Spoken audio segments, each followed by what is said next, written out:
Hi there, I am Tasha from Taschi Creates, and welcome to my channel. It's brand new, obviously. And on this channel, I'm passionate about helping you learn how to let go of all of your expectations and be able to create art that is beautiful and expressive, and it speaks to your soul. Um, and the main point of this is to do it without needing any serious supplies or money. I want you to create without having to go spend $1 million. Once a week, I gather with an incredible group of women and teach them art. We share not only our supplies, but we also share our fears, our doubts, our insecurities, wins, and most importantly, we share our growth. This channel is all about building a bigger community. My goal is to keep offering these free in-person classes, and a strong, supportive online community can make it happen.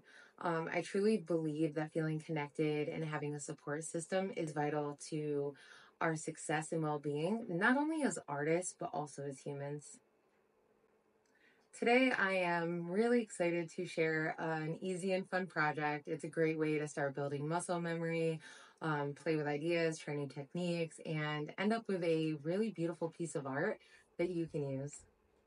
I won't take credit that this is an original idea. I'm not entirely sure there are any original ideas anymore, but this is just the way I approach this little craft. So for today's class, you are going to need a piece of paper. You can use your sketchbook if you want.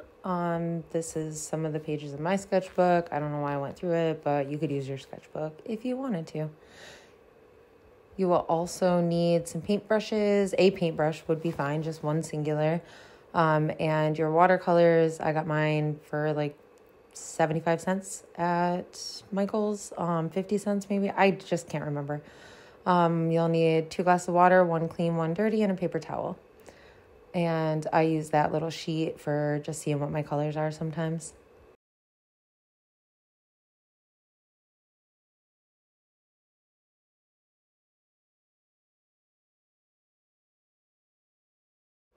Here you'll see me just playing with the color. I'm getting it nice and damp so that it releases the pigment.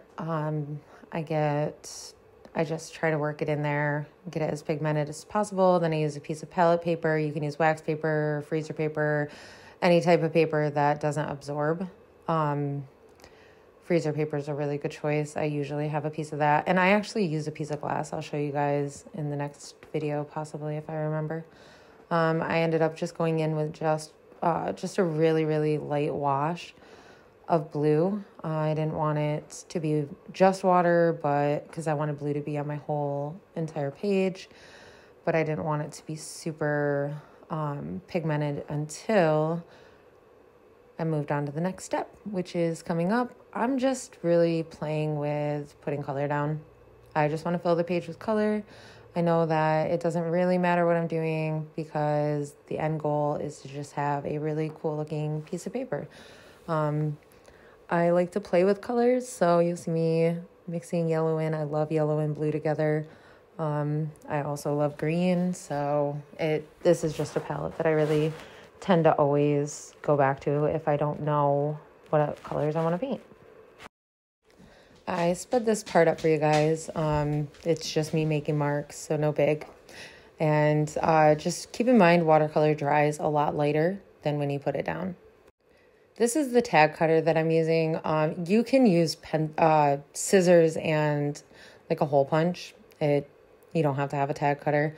I don't want you to overthink and overspend on a tool that you could just use scissors. This is really hard to use too. I have to stand up and put all of my body weight into it. So as you can see, you get a tag. It's pretty self-explanatory at this point.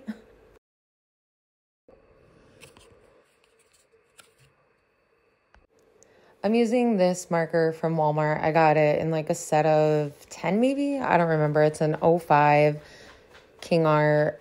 It is from Walmart. Nothing fancy or special. I realized after I got done recording that I had my hand over the drawing the entire time, so you can't really see anything. Sorry about that. I did try it on a different one with a different angle. I basically just drew a mandala. You could look them up on Pinterest, Pinterest. I don't know what people say, but you could look it up. Just different styles of mandalas, different shapes that you can use. I basically just do like half curves, and sometimes I'll put flower petals in there. If you'd like a breakdown of how I approach mandalas, I could always share that in the future. More than anything, I just want you to keep in mind this doesn't have to be perfect. You don't even have to put the ink on the tag. I just do it because I think it looks pretty. I went in and added a few more details just because I like playing. With this one, I just went in and just started adding lines. That's one of my go-tos when I can't think of what else to do. I'll just put lines on something, follow the curvature of the paint, and just go from there. I don't always fill in my my tags. Sometimes I'll just leave them the watercolor. You can try this technique with acrylic paints. You can do it with markers. You can do whatever you want. That's the cool part about art. Thank you so much for joining me on this journey.